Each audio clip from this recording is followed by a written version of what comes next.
Trouble in Gururian City. Satu here. I like both Western and traditional Japanese sweets, but my favorites are Japanese ones that incorporate Western flavors. I think it's important to carry on traditions while also continuing to evolve. When we get to Gururian City, you gotta eat Gururian cakes. But it won't be easy, cause they're 1 copper apiece. What kind of pastry is it? Let me see, it's like made out of white grains with sweet black grains on the outside, kinda. While I was talking to the commoner sisters about the city's famous cakes, Lulu reported from the coachman's stand that the walls of Gururian City had come into view. Meanwhile, the sisters continued chattering. You've never even eaten one. The elder sister turned to me and explained the origin of her younger sister's story. A merchant who came to the village was going on about them, so now she thinks she's had one herself. HMPH. When I get a job that pays, it's the first thing I'm gonna eat. It'll be years before you can get paid, dummy. The sisters were going to Gururian City to apprentice at a mercantile. Until they came of age, children were provided with food, clothing, and shelter in place of actual wages. Given the lack of initial investment, maybe this kind of servitude made for more economic labor than slaves. Finally, we arrived at the entrance to Gururian City. There was a line to enter, but the temple knight led us around to the front of it. At the gate, some young nobles were giving an address to the merchants waiting to get inside. Merchants visiting Gururian City. We are seeking a magic sword. If any of you can provide us with one, we'll guarantee you an exclusive deal with the government in the future. The young men addressing the crowd were mostly in their 20s and dressed in fashionable knight-style clothing. Naturally, no one answered them. They were probably affiliated with the similar young noble I saw back in Bolehat City. Hey, big sis, he says he'll make us government merchants if we give him a magic sword. Isn't that amazing? It certainly is. But we don't have anything like a magic sword, so it doesn't matter. You girls won't last a minute if you let every sleazebag on the street fool you like that, you know. Concerned by the sister's remarks, Arisa clearly couldn't resist sticking her nose in. You know what that actually means, right? He's saying, we don't have money, but we still want a magic sword. Please give us one for free. Then, if we manage to have a successful career in the future, we'll give you special treatment. Don't complain if that never happens, though. They're all full of hot air. Wow, really? I had no idea. Gosh, Arisa, you're smart for someone so little. As I listened idly to their conversation, I opened the window and looked outside. The young noblemen were staring greedily at Lisa's magic spear, but they weren't quite stupid enough to approach a cart with an escort of temple knights, so they were keeping their distance. Once we entered the gate, we had to let the sisters off. As commoners, they needed to go through certain procedures to enter the city. Fortunately, the gatekeeper seemed to be a friend of Sahit, so he promised to finish their paperwork quickly and even offered to guide them to the mercantile. What a kind gatekeeper. Thanks, Mr. Satu. Really, thank you so much. You rescued us from those thieves, then you took such good care of us. You don't need to worry about that. I do. Listen, we are gonna be working at a hardware store called the Green Shop, so please come see us if you need anything, okay? We can't give you a discount or nothing, but we'll make sure you get all the best stuff. I imagined the girls would be doing only menial chores at the shop, but I thanked them nonetheless for their kind offer. After parting ways with the village girls, we continued through the city. There were a lot of people about, making me wonder if there was a festival going on or something. Even the main street had no separation between roads and walkways, so progress in the carriage was slow.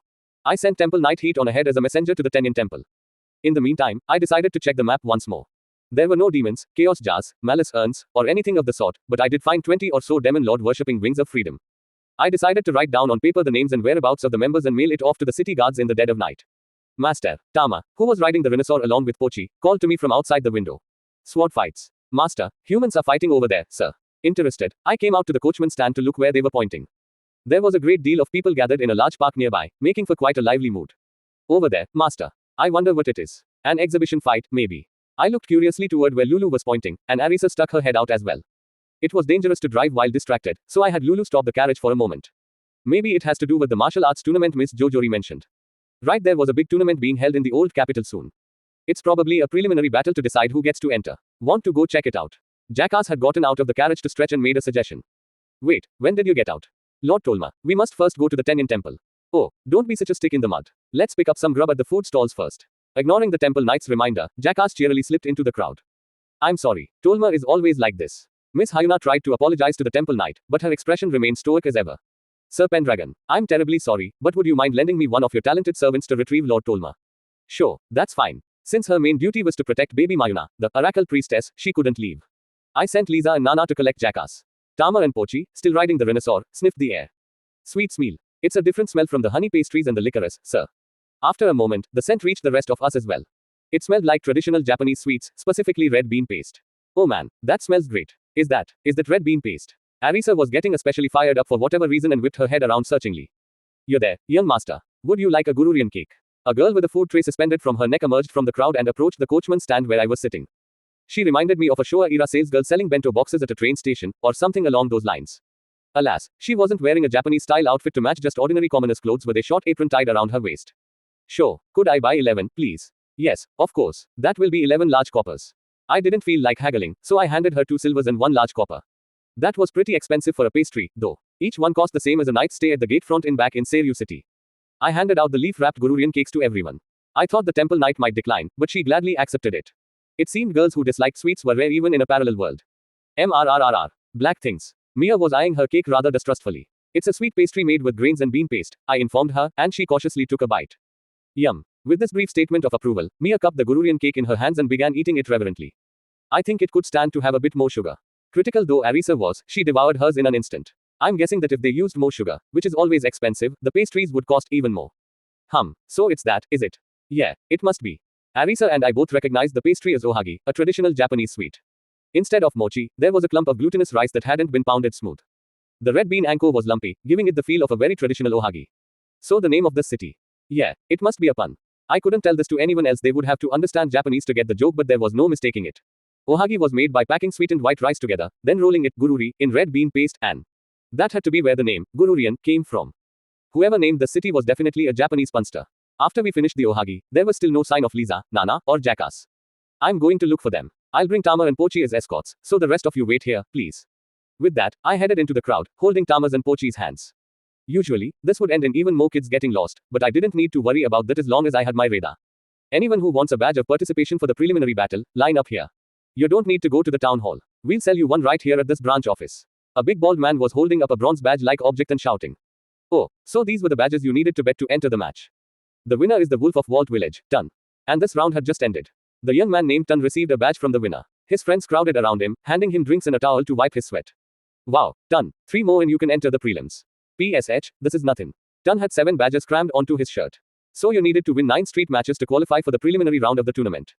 I'm not gonna stop at the prelims. Yeah, I bet you'll get 4 wins in the prelims and move on to the second round, no problem, Tun. Haha, damn, if you get that far, you might get to be a knight. No wonder people were so excited about making a splash in these matches, with a carrot like that in front of their faces. This would increase the number of people who could fight off monsters in the territory, too, so it sounded like a good event overall. The participants mostly ranged from levels 5 to 7, with very few of them more than level 10.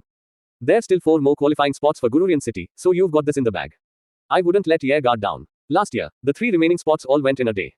Yeah, I got no time for breaks. Who's going to be my next challenger? I'll take anybody on. A middle-aged man responded to Tun's hot-headed declaration, and another match began. I was fairly interested in the match myself, but when I spotted Lisa and Nana on the other side of the crowd, we went to meet up with them. Oh no. Lisa is being bullied, sir. As we got closer, we saw 5 good-looking young men surrounding Lisa and Nana. Master, help is required, I request. Noticing me, Nana rushed up and grabbed my hand to drag me over. I stood in front of the youths with Nana still attached to my hand. Who the hell are you? I'm these young women's guardian. These children were all from noble families living in Gururian City. All 5 of them had a blank space in the affiliation section of their profile. None of them seemed to have a rank or title, and frankly, they probably didn't have jobs, either. Do you have some business with my children? Normally I would be more polite, but I remembered the advice Viscount Nina had given me during her political purge of monobarony. Kowtowing to power-hungry young nobles would only go to their heads, so it was better to act haughty with them. I ordered that demi-human to hand over her magic spear, but she won't do as she's told. A weapon like that would clearly be best suited in the hands of Horan here, the spear master. If you're her master, you'd better order her to donate her spear to Lord Horan. So basically, these childish nobles were saying, I want your weapon, give it to me. How could someone in their mid-20s be so unabashedly stupid? By the way, the so-called spear master, Horan did have the spear skill, but he was only level 4. Lisa could probably knock him out while whistling a tune. As I was wondering how best to deal with these idiots, I got back up from an unexpected place. Hey, guys, what do you want? Back off, plebeian. The man who pushed his way through the group was none other than Tolma the Jackass, still in his traveling clothes. Sorry, but we have to go see Lady Sarah at the Tenin Temple, then say hi to our friend Lord Wogoch. If you have nothing else to do here, would you mind getting on your way? Sarah, isn't that the Duke's daughter who's staying in the Tenin Temple? And Lord Wogoch is a viceroy, isn't he? Tolma's words set the young nobles quaking in their boots. Listen, commoner, it's poor manners to act friendly with those above your station. I'll make you pay for that right here and now. Horan, the ringleader of the cowering group, flew into a rage and drew his sword. My, you are short-tempered. Here, have a look at this. Jackass reached into his coat and produced the dagger with the Siaman family crest on it, showing it to the foolish young nobles. Hey, the biggest noble family in the old capital. Horan and the others all knew the name and crest of the Siaman family. They drew back with exclamations of surprise. It was like when an undercover cop flashes their badge. Smiling faintly, Jackass took a single step forward. We're so sorry. Immediately, the young nobles apologized in unison, then scrambled away toward the main street with their tails between their legs. I certainly hadn't expected this guy to come to our rescue. Guess I should probably go back to calling him Mr. Tolma in my head. That was a great help, Lord Tolma. Oh, not at all. Actually, I was hoping you could do a little favor for me anyway. Tolma pointed sheepishly at several food cart owners, who seemed to be waiting on him. So you didn't bring any money, huh? Alright, I'll drop the mister. From now on, he's just Tolma. Once I'd paid for Tolma's food, we went and bought a few things to bring back for the others at his recommended stalls of choice. There were a lot of food cart staples, like chicken skewers and melons chilled in well water. While we walked around, I asked Tolma why the nobles were so interested in Lisa's magic spear. I see. So a magic spear would exempt them from the first preliminary round for the martial arts tournament. That's right. Not just spears, either magic swords and mithril blades and such work just as well. But even if they did get the exemption, wouldn't they just be sorely defeated in the second preliminary round if they don't have the strength to back it up? Did they want to join the tournament in the old capital that badly? That's not it. See, if you've gotten through the first round of qualifiers, you can enlist in the Duke's Royal Guard. They would go to all that trouble to get into the Royal Guard. You may not know this, Sir Satu, but the Royal Guard is something of a dream job to young nobles without titles of their own. I see. So this was an underhanded way of getting a job offer from a place that would normally be out of their league. Now I understood a little. But whether I would actually go along with that was another question entirely. I just hope they would keep their little endeavor far away from me from now on. Once everyone had eaten the food we brought back from the stalls, we resumed our journey to Tenyan Temple. People of Gururian city, wake up from your false religion. I heard a suspicious sounding call from outside the carriage window, so I moved next to Lulu and took a look. The speaker was a man in a purple robe standing on top of a barrel at the side of the road. He was part of that Wings of Freedom group of fanatics we'd encountered in Muno City. The gods do not want people to be happy. It is their will that permits us to go on cowering before the threat of monsters yet labels any movements toward freedom as taboo. Good people, now is the time to take back the freedom of Hamanfolk. The purple-robed man's speech was so insane that I wouldn't have been surprised to find him frothing at the mouth, but the people passing by gave him no reaction. Only one person stood up to challenge his speech, Lady Knight, who was accompanying us. As a knight whose job it was to defend the temple, she probably couldn't just let his heresy slide. Stand down, your demon lord follower. TCH, damned watchdog of a foolish god. The minute he recognized Lady Knight, the purple-robed man jumped from the barrel and took off down an alley like a rabbit. Stop right there, you cur. His sudden dash must have triggered an instinctive reaction for Lady Knight, who took off after him on horseback. Won't your boss be angry that you abandoned your duty of guarding baby Mayuna? With that trivial thought passing through my mind, I searched the city map again for the Wings of Freedom. For some reason, most of them were moving like they were being pursued. Most likely, they'd attempted to give speeches until the authorities or temple officials gave chase. Suddenly, a red spot appeared on the map. Right on the street we were traveling on. Run away, there's a monster in the streets. A shout from the crowd caused a panic to break out on the main avenue. Scores of people began fleeing from where the monster had appeared. Arisa. Okay doke. With a single deep breath, Arisa invoked her psychic magic spell repellent field. After the psychic magic landed, the people fleeing all around us started to avoid our carriage, as if they'd seen something truly disgusting.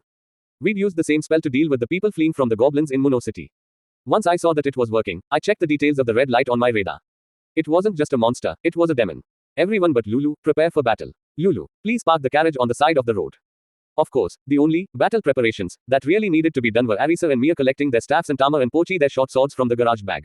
While they set about doing that, I pulled up the map. The creature that had appeared was a lesser demon called a short-horned demon.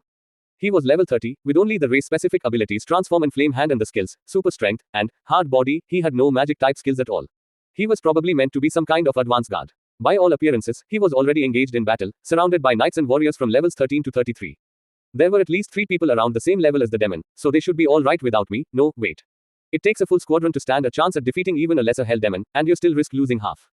The Temple Knight Sir Kyon's words echoed in my mind. I didn't know how large a squadron of knights was, but it was probably more than 7. Besides, near the demon, my radar showed the blue dots that indicated acquaintances of mine. 2 of them. I couldn't just look the other way. Lulu, you wait here. Take care of the horses and the carriage. You two, Mia and Arisa. Coming. I'm coming, too, of course. Mia and Arisa didn't even let me finish telling them to stay before they refused. Alright, just hang back and cover me. Nana, keep Lulu safe. Lisa, follow me and direct Tama and Pochi.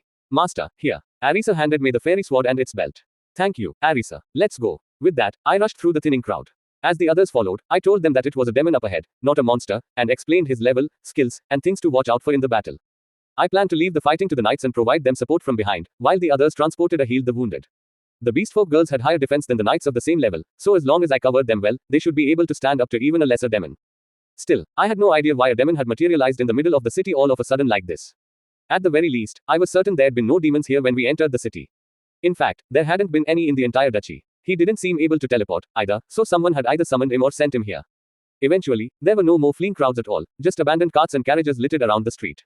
When we turned the corner at the intersection of the main road, we saw the knights and warriors fighting the demon. The demon himself was quite different from the one in Muno City. He resembled a huge red gorilla with 6 arms and short horns. The remains of demolished carriages lay scattered around the battlefield, as well as several large holes in the buildings facing the street. A few warriors were slumped on the ground around the demon, unable to fight any longer. Miraculously, there seemed to be no casualties as of yet. But if this went on much longer, people would surely die. Judging by the situation, the injured were too close to the rampaging demon to be rescued. The demon's powerful arms struck a few people fighting at the forefront, and they were propelled into the air, as high as if they'd bounced off a trampoline, toward us. If they hit the ground like that, even the heavily armored knights might lose their lives. Mia, use balloon. With the fairy sword, I slashed open a barrel of liquor lying nearby on the ground and flung it toward the area where the knights were about to land. Balloon Q Boucho. Mia's magic produced an explosive torrent of steam that cancelled out the falling knights' downward acceleration.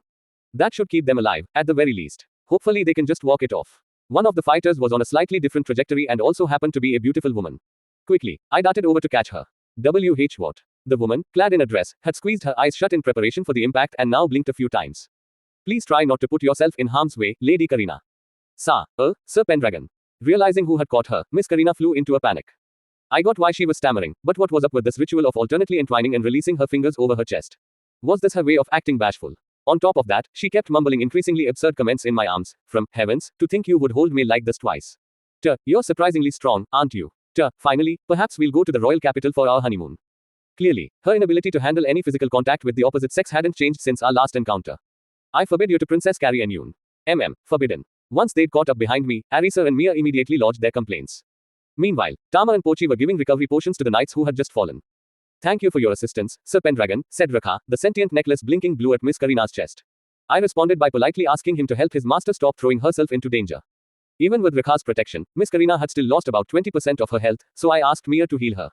As I put Miss Karina down, she grabbed onto my sleeve, but she appeared to have as little idea of why as I did. Mia narrowed her eyes, but she began casting the spell to heal Miss Karina nonetheless. Master, the front lines are about to give way. We'll heal. You can come, too, Karina, ma'am. Tama and Pochi each patted one of Karina's breasts in greeting, then stood on either side of Lisa. Why do they get to do that? All right, I'll take the lead. Lisa, you and the others held the wounded first.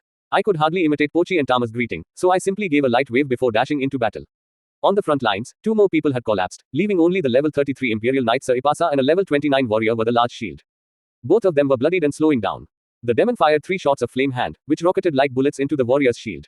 The stone paving broke beneath the warrior's feet, sending up enough dirt to cover his ankles. Before the dirt hit the ground, the demon spun around and hit the warrior with his tail, knocking him away. The warrior rolled over 2 times, then 3, finally crashing through the wall of a nearby house and landing somewhere inside. Contrary to his heavy-looking appearance, the demon was very light on his feet. Sir Ipasa's sword slashed at the demon but was blocked by his tail, and the demon prepared to shoot a flame hand at the defenseless Imperial Knight. Just as he released the shot, I used the pit spell right beneath his feet to throw off his balance. The spell rocketed off course, grazing Sir Ipasa's armor and sending him tumbling across the ground a few feet. As the knight attempted to rise, I saw a trail of burn marks across his chest plate. It looked painful but probably still a lot better than a direct hit would have been. Sir Ipasa attempted to stand up but finally toppled to the ground, gushing blood. The demon slowly approached the pair to finish them off. Both of them had less than 10% of their health left. And their position wasn't looking good. I had no choice. I didn't want to draw attention to myself, but I could at least shield the fallen fighters until they recovered. Lisa, fight from a distance. Make evasion your top priority. Understood. After giving Lisa her orders, I double-checked the information displayed in the AR next to the demon. This guy was tough. He still had almost 90% of his health left. Over here, you ugly gorilla, I shouted, using the taunt skill on my voice.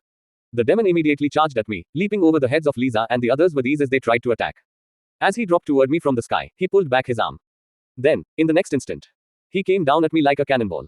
I dodged him at point-blank range by twisting my body to the side. The fire hand flew past me, hot air brushing by my cheek. Sir Satu. Master. Satu. I thought I heard Miss Karina, Arisa, and Mia shout from behind me. The demon's burning hand plunged deep into the ground in a spray of rock and earth. Looking up, I saw the demon's eyes distorted with hatred. I guess he hadn't been expecting me to dodge. The limb shriveled up and vanished into the earth. Meanwhile, 3 of the demon's arms on his other side came flying at me with the same force as the previous attack. It looked potentially painful, so I avoided it with a light jump. Drawing my fairy sword, I infused it with just enough magic to strengthen it without invoking Spellblade. Moments later, the demon's short tail stretched out from behind and lashed at me like a whip. It was the same surprise attack that had knocked out the warrior not long ago. I narrowly avoided giving in to the instinct to slice off the tail. Instead, I hopped back to avoid it and its cloud of dust, waited for the right moment, and nailed the demon directly in the face. With an incomprehensible gurgling shriek, the demon stopped moving for a moment. It was a perfect opening, so I decided to give a light slash to the demon's ankle with the fairy sword. It took a lot of effort not to carelessly lop his leg off in the process. Oh, it cut through the demon's super tough belt. Even the knights couldn't get anywhere with it. That's crazy. What a beautiful blade. It's gotta be a dwarven mithril sword. He must be some famous swordsman, then. Who is he? What's with all the comments from the peanut gallery? Springing lightly aside to avoid another tail attack, I searched my surroundings. In a nearby alleyway, 5 or so well-dressed children were peeking around the corner. I had an audience. I'd drawn the demon away from the previous battlefield, and people who'd been hiding in the nearby buildings worked together to carry away the injured, including Sir Ipasa and the warrior. By now, hopefully they were getting recovery potions in the safety of the buildings. Suddenly, a clear ringing echoed through the street, and the demon's movement slowed mid-fire hand. The AR display next to him showed the words power reduced by 30%. Turning to the source of the sound, I saw Arisa ringing the demon ceiling bell, which was emitting a pale blue light. Miss Karina had probably handed it off to her. Aim for his legs. Aye aye, sir. Roger, sir. Tama and Pochi jumped in under Lisa's instructions. The beastfolk girls darted around, jabbing at the backs of the demon's knees. Irritated, the demon tried to drive them away by swinging his tail around, but by that time all three of them were already out of his range. So they were going with the same, attack once, then retreat, strategy we'd employed in monster battles in the Seiryu City labyrinth. Over here, I'm your opponent. I used taunt again to draw the demon's attention. Just then, two flame shots struck the demon's body and exploded. Arisa and Mia were using the fire rods we'd confiscated from the thieves. Magic won't work. His fur must be resistant to flame. Maybe if you hit inside his mouth. According to the peanut gallery, the fire rods wouldn't have any effect here. I shall assist you, Sir Pendragon. Miss Karina, rushing in like a whirlwind as usual, sent a flying kick square into the side of the demon's face. I wish she hadn't shouted my name. Is she deliberately trying to advertise my identity? She was glancing this way as if hoping I would call out her name, too, but I stoutly refused. I couldn't spoil her like that. Realizing that the fire rod wasn't working, Mia instead used the water magic spell Irritation Mist, burning the demon's lungs. I shot her an accusing glare when my lungs started stinging, too, but she carefully avoided my eyes. While I was distracted, the demon came at me with a fire hand. You mustn't look away during a battle, you know. Miss Karina diverted the incoming attack with a kick and looked at me with a triumphant grin. Lady Karina, do not let your guard down. Rekha's advice came too late, as a fire hand from the demon's opposite side promptly flung her across the battlefield. Maybe next time you shouldn't look away, either. Luckily, Rekha's powerful defense protected Miss Karina, so she would be fine. Even after receiving such a fierce blow, she was almost entirely unharmed. It would probably just leave her head spinning for a moment. The defense of the multi-layered scales that Rekha produced around her was far stronger than the comparable practical magic spell shield, so much so that I wished I could equip my own kids with such a durable automatic self-defense mechanism. That little incident aside, our battle continued steadily. It was tedious, but I just had to deal. I couldn't become distracted and let one of my kids get hurt. Whoosh! Fed up with his inability to hit me, the demon swung his arm around and around in the air above his head. Get back. The beastfolk girls jumped away on my command, and seconds later the earth exploded into clouds of dust under the demon's attack. Wah! My eyes, my eyes. The kids in the alley shrieked and covered their faces. So the dust got into their eyes, did it? No one could see me in the debris, and I took this opportunity to circle around behind my foe and incapacitate his other leg with a slash. While I was at it, I got in a few jabs at his shoulder joints. I didn't manage to hold back as much as I intended, though, and the demon's health was cut down by about 70%. I hurriedly shook the blood off the sword and wiped it clean before the dust cleared. Look, we're winning now. There's blood all over his legs and back. It must have been the scalefolk lady with the magic spear. Did those little kids do the legs, then? The noisy onlookers had already recovered, but luckily they seemed to have fallen for my trick. As blood dripped from his wounds, the demon chased after me, fists raised, whipping his tail at me. Then, a blue light shimmered from the roof of a nearby building. Karina Keek. Calling out a silly-sounding attack name, Miss Karina rained flying kicks down on the demon's head. The demon was starting to dodge when I kicked his jaw upward, trapping him between me and Karina's barrage of attacks. I felt an unpleasant crunch under the sole of my foot as the demon's skull cracked open. His health gauge was draining with incredible speed now. Lisa. Now. Understood. Lisa's magic spear drew a red arc of light in the air as it drove into the demon's neck. Ha! She twisted it in deeper. For just a moment, the tip of the spear glowed red. Lisa herself didn't seem to have noticed, but she'd used Spellblade just now. His health drained to zero, the demon crumbled into black dust. The wind swept the chaff away, erasing the traces of his existence. Stooping, Lisa picked something up from the ground where the dust had been. Master, I've collected a core and what appears to be a horn. A horn. The objects Lisa handed me were a small core about the size of my thumb and a tiny red horn. The core was normal enough, but when I looked closer at the other object, the AR display showed the name Shorthorn. The detailed description read, transforms an intelligent creature into a demon. So that was why a demon had suddenly appeared in the city. I searched for other similar items on the map, but I couldn't find any. However, I couldn't search inside other people's item boxes, garage bags, and so on. I couldn't say for sure that they didn't exist. Well, I could think about that later. After putting the thing away in storage, I set out to rescue the wounded. First, I headed back to where Sir Ipasa and the others had been fighting, specifically the area where 3 or so carriages had smashed together. The blue spot on my radar was close now. I jumped onto a simple temple carriage and entered the open door. Lady Sarah. I called out to her, but her eyelids remained closed, trembling in pain. Her HP was down by about 40%, and her status conditions read unconscious and internal injuries, so I produced a magic potion to pour into her mouth. However, the potion simply trickled back out of her lips, making it difficult to get her to swallow it. Though I felt bad about it, I had no choice but to convey the potion to her mouth to mouth. This time, I felt the magic potion pass through her soft lips and flow down her throat. Miss Sarah's eyes opened weakly. I drew my face away from hers, waiting for her to wake up completely. Sir Pendragon. Are you awake now? Why yes. I lifted Miss Sarah in my arms and carried her out of the carriage. I wasn't sure when exactly Miss Sarah regained consciousness. She had her head down and kept pressing her fingers to her lips, so I couldn't read her expression. But I did what I did only as an emergency treatment method, so it didn't count, all right. Just because we rescued Miss Sarah didn't mean the chaos was over. Once we had brought her and the other wounded parties to the temple, we parted ways with Tolmer and his family there. We were then summoned to the Viceroy's castle, where I received his thanks, a medal, 100 gold coins, and an invitation to stay for a banquet. Only Miss Karina and I were able to enjoy the superbly delicious dinner, so I decided to do my best to reproduce the dishes for the rest of the group later. Once the banquet was over, we moved to the salon for some friendly conversation. Courtly ladies who were indulging in some romantic gossip surrounded Miss Karina. Lady Karina, is Sir Pendragon your fiancé? And no, he is not. Miss Karina answered the Viceroy's wife after a suspicious pause. She acted haughty but was actually quite shy, so she was having a hard time interacting with all these new faces. I would have liked to throw her a lifeline, but I myself was being besieged by men with questions about the defense of Muno City in the battle with the demon earlier that day. If you can defeat a demon, surely a swordsman like yourself could even aspire to victory at the martial arts tournament. Thank you, but as I said before, all we did was deal the finishing blow after the knights and warriors had already brought the demon near death. And without the help of my comrades and the protection of magic, I am certain I would have fallen in battle myself. One of the nobles was insisting that I should enter the tournament, so I repeated my explanation while politely declining. I would really rather watch a tournament than fight in it. Oh, and speaking of knights, I found out why the Imperial Knight Sir Ipasa was defending Miss Sarah from the lesser demon that afternoon instead of the Temple Knight Sir Kyun. As it turned out, the Temple Knights were away on a mission to take down the Wings of Freedom. That must have been why it looked like someone was chasing around the cult members earlier. Incidentally, the female knight who'd abandoned her post defending baby Mayuna in favor of pursuing the cultist had received a sound scolding from a higher up at the temple. You are saying that even if you go to the old capital, you won't be participating in the martial arts tournament. The Viceroy seemed bewildered to hear that I wouldn't be participating. Did I really look like that much of a fighter? That's right. I'm not terribly well suited to competition, I'm afraid. You know, if I formally recommend you, you can bypass the preliminaries and participate in the final selection. I think such an honor would be better bestowed upon your own worthy warriors, Your Excellency. I see. What a humble young man you are. After I repeatedly declined, the Viceroy finally accepted my decision. Incidentally, Sir Pendragon, I've been told that your sword was able to cut through the demon's hide. Is it the work of a master swordsmith, perchance? Yes, Elder Dohal of the Bolehat Dominion did me the great honor of forging it. I gave an honest answer to the old noble's question. What did you say? You got that crusty Elder Dohal to make a sword for you. I'm impressed, Sir Satu. That old fellow refuses to make a sword for anyone who doesn't suit his fancy, even a high-ranking noble. Perhaps it was Viscount Lottel's recommendation. The nobles raised a chorus of surprise. The only person who seemed relaxed was Tolma, who'd managed an invitation to the dinner. He was dressed like a proper noble now, apparently having borrowed clothes from the Viceroy's home. Still, Elder Dohal's reputation carried impressive clout. The Viceroy and company were all dying to see the sword, so we had it brought to the salon. I had given it into their custody when I came to the castle. It can't be a seal. Accepting the fairy sword from the steward, the Viceroy gave an exclamation of shock when his eyes landed on the hilt. The rest of the clamoring nobles had a similar reaction. That's the seal that they say is only affixed to true masterpieces, even among Elder Dohal's works. I've never seen it in person before.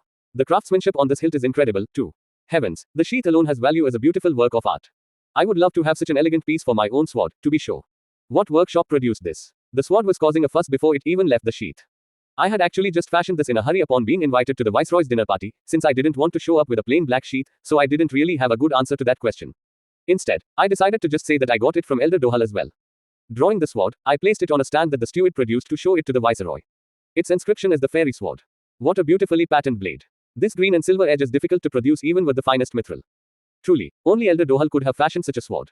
It certainly was a beautiful weapon, but I hadn't expected it to captivate these discerning nobles so completely. I'd have to be careful not to show it off to any strangers. If you'll pardon me, I'm going to get a bit of air. I excused myself from the salon for a short time. The Viceroy had been regaling us with tales of his youthful mischief while we enjoyed his prize liquor, but when the topic turned to Gururian city's private politics, I thought it best to take my leave.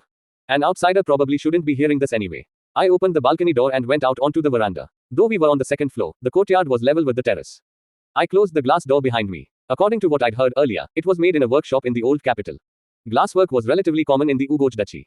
Sir Pendragon. A clear voice called my name, and I turned to see Miss Sarah, her hair glimmering silver in the moonlight. She looked almost like a fairy. Oh my, Sir Pendragon. The second half of my thought escaped from my lips against my better judgment. My fabrication skill must have betrayed me because of all the alcohol. Good evening, Lady Sarah. Please forget my comment, it was a slip of the tongue. I certainly will not. Perhaps because there was no one else around, Miss Sarah's usual restraint had given way to a more relaxed manner typical of girls her age. Because my long name seemed a bit difficult for her to pronounce, I told her she could simply call me Satu. Well, Mr. Satu, shall we take a stroll around the garden? Yes, it would be my pleasure. Miss Sarah gave a mischievous smile. The courtyard contained a small water feature resembling a creek, lined with evening primroses blossoming with a faint glow under the moonlight. They seemed to be emitting the light themselves, so they must have been different from any primroses I'd seen in Japan. From beneath the flowers, I heard what sounded like the call of crickets. Oh, fireflies. Following her gaze, I saw two fireflies twirling among the primroses in a dance. It's quite beautiful. A mysterious young beauty in a fantastical garden. It was a scene perfect enough to paint. If I could, I'd insert Lulu into the painting as well. Miss Sarah and I walked along the waterway amid the sounds of the bubbling brook and the chirping insects. I could feel the calm returning to my heart and mind. What a therapeutic atmosphere. Satu, can I ask you something? Still gazing straight ahead, Miss Sarah murmured to me quietly. Do you think you can change fate? Well, that's a pretty heavy topic. Sure, I was all about that stuff when I was still going through puberty, but not so much now that I'm older. A vaguely positive answer was probably my best bet here. Of course, Miss Sarah reacted with surprise at my prompt, clear response, so I decided to elaborate a little. There's no such thing as a destiny that can't be changed. I mean, I don't think anyone can change things like the Big Crunch or whatever, but that's probably not what she's asking about. You really think so? Miss Sarah faltered, as if she was struggling with some inner conflict. I had no doubt that a girl like Sarah, who was both a duke's daughter and an oracle priestess, had all kinds of troubles weighing on her. Yes, I do. So if someone tries to force some silly fate on you, just let me know and I'll put a stop to it with my own two hands if I have to. I answered as lightly as possible, trying to lift her spirits and help her forget her worries. Her fingers entwined behind her back, Miss Sarah turned to me with a little giggle. Even if a demon lord is about to kill me. Yes, of course I'd save you from a demon lord. Why? I'd knock him out before he knew what hit him. I responded in kind to Miss Sarah's light-hearted prod, finally eliciting a genuine chuckle from her. She laughed so hard that tears came to her eyes, so I gave her a handkerchief. I'm glad you're here, Satu. Miss Sarah wiped the tears from her eyes and crinkled them up in a smile. Thank you. Her faint smile looked about to disappear at any moment, and I had a sudden urge to embrace her. Still, I managed to resist the impulse. A strange silence fell over us for a moment. What was I thinking? This girl was practically half my age. Maybe if she were 5 years older it'd be a different story, but... Well, I guess technically, in this body I was her age. Oh, if it isn't Sir Satu and Sarah. Having a little rendezvous. A voice from the darkness made Miss Sarah flinch. From behind a particularly tall shrub, Tolma emerged onto the path. Tolma, Satu and I would never do something so unseemly. Oh really? Because you appear to be calling him by his first name. At times like this, Tolma's constant inability to read a situation actually came in handy. Oh, you. Miss Sarah pouted crossly at Tolma's teasing. Lord Tolma, no need to tease her any further, please. You are awfully mature for your age, Sir Satu. I can't get a rise out of you, huh? Well, yeah, because I'm actually almost 30 on the inside. I was simply thanking Satu for his help today. So far away from prying eyes. Tolma, sorry, I'll stop. I thought it was a fair enough question, but Miss Sarah put the brakes on Tolma's remarks by furrowing her lovely eyebrows. I wouldn't want any of us to catch a cold from being outside too late. We should go back to the salon soon. I suppose so. Oh, you are going back. I was just about to leave so you could continue your little date. With that, the nobleman jokingly fled toward the path back to the salon as if to avoid Miss Sarah's last exclamation of, Tolma. The two of us followed after him. As we walked, Tolma struck up a new conversation. Still, it's a miracle that there wasn't a single casualty in that little demon brawl today. Yes, thanks to God's protection and the help of Satu and his friends. The injured can be healed with magic, but there's nothing we can do for the dead. Though Tolma's tone was casual, Miss Sarah responded in a manner befitting a person of the temple. I appreciated her giving credit to my group as well, but one of the things she said grabbed my attention even more. Is there no magic that can resurrect the dead? No, none. Caught off guard by my question, Miss Sarah took a moment before responding. Man, I can't believe a fantasy world like this has no resurrection magic. What a damn shame. Aren't you forgetting something, Sarah? When that young noble was murdered, the holy woman. Tolma. Miss Sarah's expression darkened at Tolma's latest slip-up, and her admonition came in a completely different tone. Sorry, I forgot we aren't supposed to talk about that. Sir Satu, please forget what you just heard, alright. Certainly, I didn't hear a thing. I readily accepted Tolma's request. My guess was that either the existence of some resurrection item was being kept a secret, or perhaps the requirements for using it were so strict that it could be used only under specific conditions. If some half-baked rumors about resurrection went around, it would surely cause an uproar from people wanting to use it. Were you out for a walk, Lady Sarah? The Viceroy greeted the three of us when we returned to the salon. It was a good thing Tolma showed up. If Miss Sarah and I had returned together, it would have undoubtedly sown the seeds for some unwelcome gossip. For some reason, Miss Karina seemed to be eyeing me rather sharply. Perhaps she was angry that I left without bailing her out. I went to the garden to look for you myself, but we must have missed each other, said the Viceroy's wife. Did you need something from me? Miss Sarah tilted her head. Yes, in fact, a courier came from the Tenin temple just a short while ago. The Viceroy's wife's tone was gentle. Thanking her, Miss Sarah started toward the room where the courier was waiting. For some reason, Tolma went after her, so I ended up following along as well. I was curious about the nature of the courier. An urgent summons from the Tenin temple in the old capital. Yes, but it was conveyed with signal lights from the Great River, so I'm afraid I don't know the particulars. I understand. I shall borrow an express ship from the Viceroy and return home at once, then. As I listened to Sarah's exchange with the priest, I opened the map to check the situation around the old capital and the Tenin temple, but I didn't see any signs of a major disturbance. It was probably an internal problem in the temple, then. Sailing at night was banned even in emergencies, so it was decided that the Viceroy would prepare an express ship so that Miss Sarah could leave for the old capital first thing in the morning. Take care on your journey home, Lady Sarah. Thank you, Satu. Let us meet again in the old capital. I saw Miss Sarah off that morning at the docks for the exclusive use of nobles. Arisa and Mia were watching from behind as if they'd caught me with a mistress, but I didn't feel a single shred of guilt about saying my farewells to a friend. The bells of Gururian city rang to announce that a vessel was passing through on urgent business. The sound echoed off the water as if the great river were calling out in response. Someone waved a flag from the control tower of the docks, and the express ship waiting on the open river suddenly took off in a spray of water. Fast. So speedy, sir. Watching at my side, Tama and Pochi waved frantically in surprise. As I understood it, express ships were equipped with a high-speed propeller that operated on magic, so they could move over the water at speeds up to 60 miles per hour. I caught only a brief glimpse, but it seemed to be related to the hydrofoil. Express ships had a very small capacity for passengers, I'd heard, so the only person accompanying Lady Sarah was the temple knight Sir Kyun. Tolmer and his family, as well as the other temple knights, would be taking a larger ship provided by the viceroy to the old capital. I planned to request passage on the same ship as a reward for defeating the demon. Journey on the